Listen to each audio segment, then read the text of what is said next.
Since communication for development or using ICTs for development is a big part of our teaching and learning and our research focus, we encourage students to go out and see how some of the experiments in the field are working. So as a part of that philosophy, we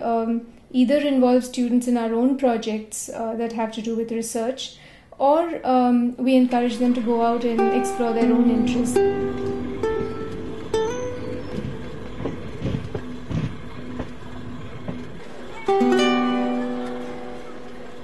We needed to experience something new and learn something new, so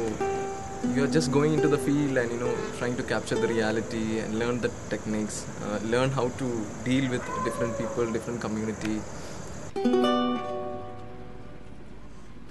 And it's actually it's very important to find out that a particular story that will interest you the most, because then only we put our maximum effort into that, very passionately, which I believe that we did in Radio Mano Patara.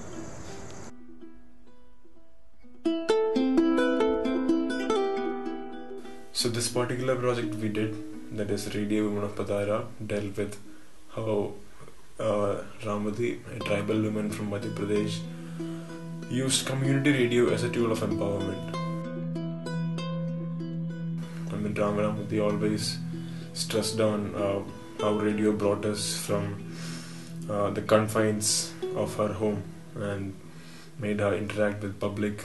made her more popular in the village, made her more aware about the issues surrounding her, issues of health, issues of education. We didn't care about the climate, or it was damn cold and we didn't have a good place to stay, but we were like, we just wanted to shoot and tell a story basically.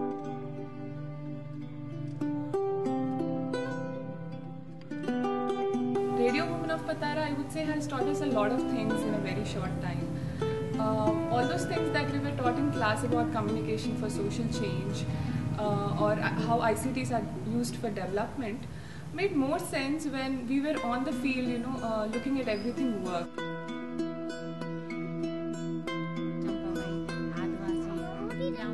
And also because we stayed with Ramdati, for 3 days. Not only we looked at how she's working, but also we got to observe several other factors that that surround these communities, like starting from the poverty or education.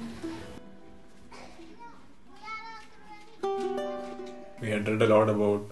how communication can be used for development, but on a practical level, this was the first time that we experienced on a ground level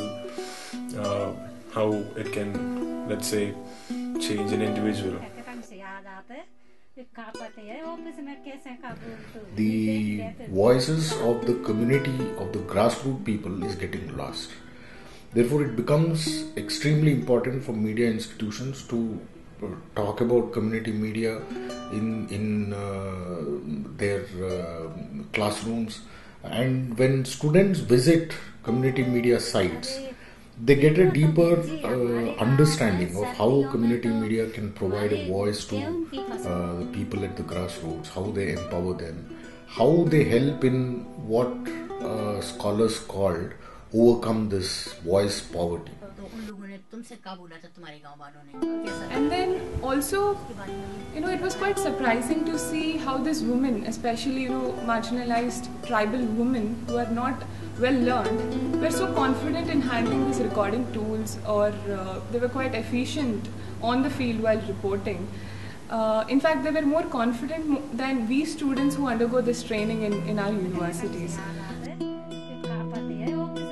So I think it's while it is important for media institutions to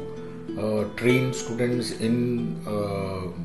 the skills related to mainstream media, it's also extremely important for media departments to start talking more and more about community media. and we are going to a different place, a different experience, and the learning is like tremendous, and that which you wouldn't get it from the from your classrooms or anything. In one way, this particular exploration that these students engaged in, trying to look at how the women in Patara were using radio to not only empower themselves but also to try and bring a focus to the kinds of problems that existed in the village. So I think their own exploration, because it was driven by their own interest, ended up being really rewarding, and they came back, I think, with a perspective on issues of communication and development that were not